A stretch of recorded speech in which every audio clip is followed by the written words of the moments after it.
Welcome back to my channel. Ayan, gumawa ko ng bell pepper with giniling na baboy. Piman with giniling na baboy. Piman sa Japanese ang gawing bell pepper. Ayan, ang giniling. Tinimplahan ko ng shokosho. Kunting toyo, kunting asukal. Depende sa inyo kung anong lasa ang pagtimpla nyo dyan. Tapos ayan. Ayan ang bell pepper. Nagawa pa tayo, guys. Okay, gagawa tayo. Favorite ng anak kong bunso yan. Kaya ayan. Bumili kami nung nagpalengke kami para pagawa ako ng kanyang favorite na ulam.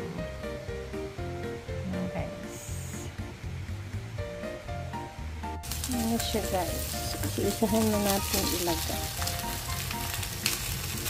Kailangan mahina lang yung apoy natin, guys, para hindi siya masunog kasi medyo matagal maluto yung giniling sa ilalim. Kaya ayan, medyo mahina lang yung apoy natin. Ganyan lang siya, guys. Ganyan lang po. Tapos dahan-dahan lang yung apoy para hindi siya masunog at maluto yung laman ng sili sa loob na giniling. Ayan. Yummy po yan. Try nyo po kung meron kayong siling green at konting giniling. Timplahan nyo lang po ng kung anong gusto nyong lasa ang giniling. Pwede lagyan ng bawang. Pwede lagyan ng sibuyas, kung anong gusto nyo lang. Tapos konting asin or toyo o shokosho. Yun lang. Ayan, tingnan natin kung medyo ayan, nakita nyo, guys, medyo namula-mula na siya. Pero hindi pa yan dito sa loob. Ayan, guys, hindi pa yan dito, kaya iwan pa natin. Dahan-dahan lang yung apoy, hindi siya masusunod. Tignan natin siya, guys. Tama lang yung hinga ng apoy natin.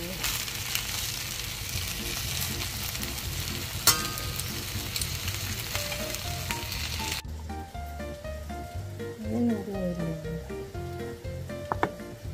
Ayan lang siya. May konting cornstarch to para madikit siya. Hindi siya basta-basta matanggal dito sa siling green. Kaya nilagyan ko siya ng konting cornstarch. Ayan siya, guys.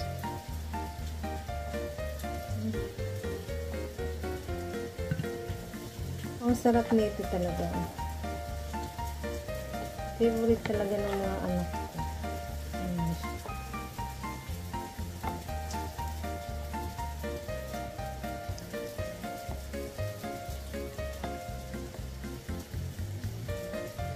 Ayan, piman and vitamins. Yan lang po. Piman and vitamins. Bell pepper and giniling. Yan lang. Kayo nang bahala magtimpla kung anong gusto niyong timpla. Hello, guys. Yan lang siya.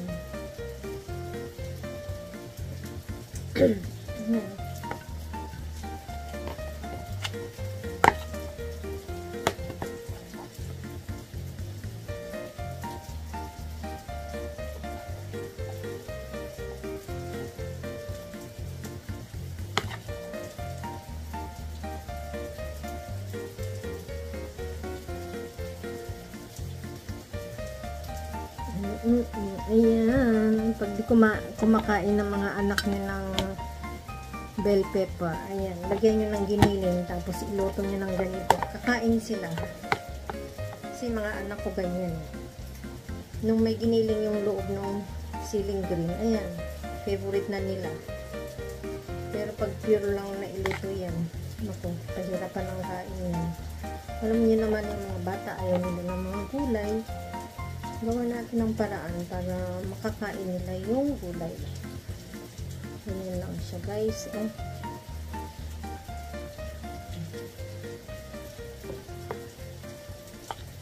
Kunti na lang ito. Masyado yata marami akong nilalagay ng hiko. Pwede lang manipis lang para madaling maluto. Kasi pag makapal, matagal siyang iluto eh. Kunting giniling lang siya, okay lang naman. Ano siya guys. Kung may matirang giniling, hindi gawin nyo na lang hamburger. Diba? Pwede naman.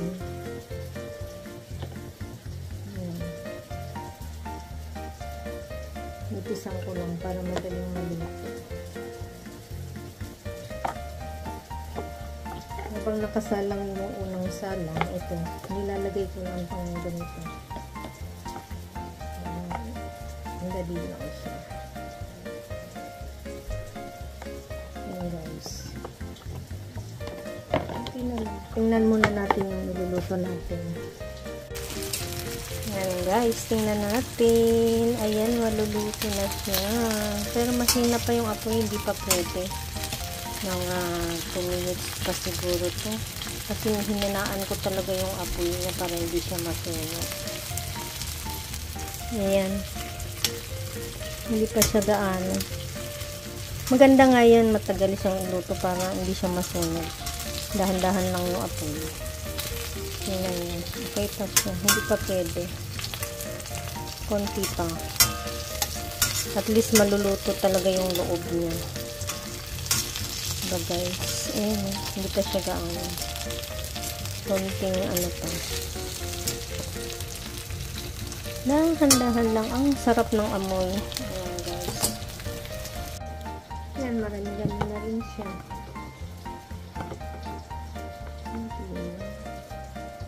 Itan na natin para madaling maluto.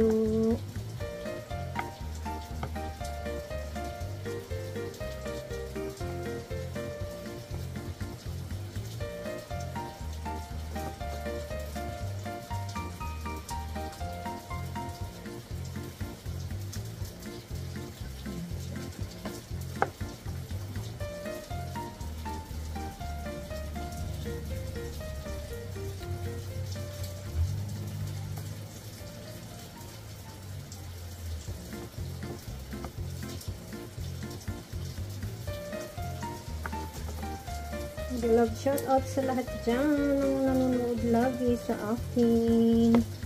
Mega love shout out at maraming salamat po sa walang sawang suporta. Na kahit hindi ako nakaka-support sa inyo dahil sa napaka-busy ko ay lagi kayong nandyan. Kaya maraming salamat po sa inyo lahat dyan guys.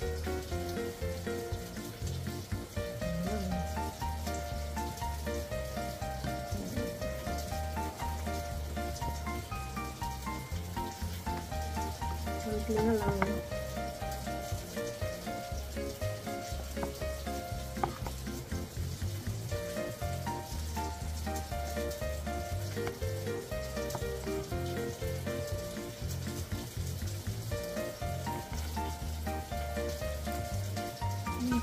Pero makapal ito.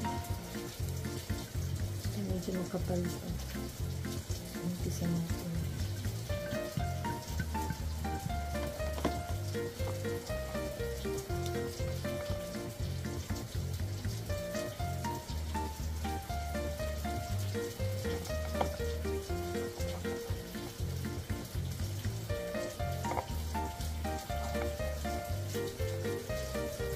Dami na siya.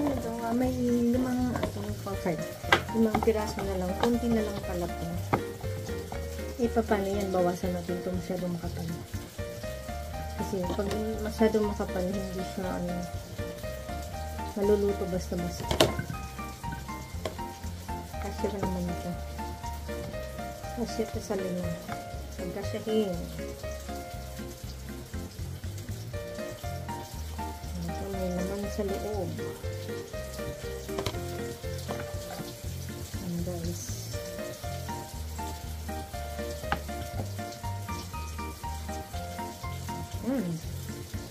Yummy.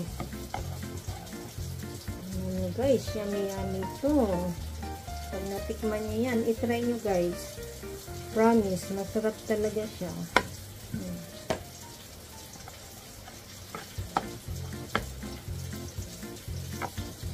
Ay, sakto lang. Sakto lang guys ang ginawa kong giniling.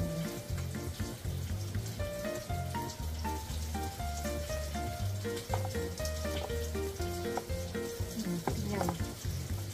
Pinakalas. The last. Ayan, naubos na ang giniling. Sakto lang siya. Ayan yung guys. Sakto lang. Ayan, tingnan natin guys kung okay na. Ay, pwede nang ibaliktad. Ayan. Okay na siya. Luto na yung loob niya. Ayan. Ito hindi pa gaano, pero baliktad na natin siya. Yung iba hindi pa gaano. Dito natin ito. Nahinay masyado yung apoy dyan. Ito hindi pa rin. Hindi pa rin. Ito lang. Hintay tayo guys. Medyo chikang kakaro. Medyo kailangan ng konting oras para makapagluto tayo nito guys. Ayan o. Ayan pa ang iluluto ko. Marami-rami pa rin yan. Ayan, tingnan na natin kung pwede na ulit. Nag-isip ko ito. Nag-isip ko kasi yan. Kaya ayan ito. Baliktad na natin. Ayan na. Ay, medyo nasunod yung konti. Malakas yata yung apoy ko. Nalakasan ko kasi. Ayan. Ito medyo. Ganyan siya guys. Pero hindi naman siya as in sunog. Tama lang yung ganyan. Ayan guys, ang luto na ganyan lang siya guys, ang pagluluto. Ayan ang panibago kong lagay. Ayan lang siya. Try nyo guys, napakasarap. Ayan din po, may luluto pa, konti na lang. Ayan. Ayan lang guys. Thank you for watching. Don't forget to subscribe my channel. Don't forget to click the notification bell all para lahat ng aking video ay inyong mapapanood at masispayan. And don't forget to like. Thank you for watching. God bless all. Ayan, kakain na mamaya.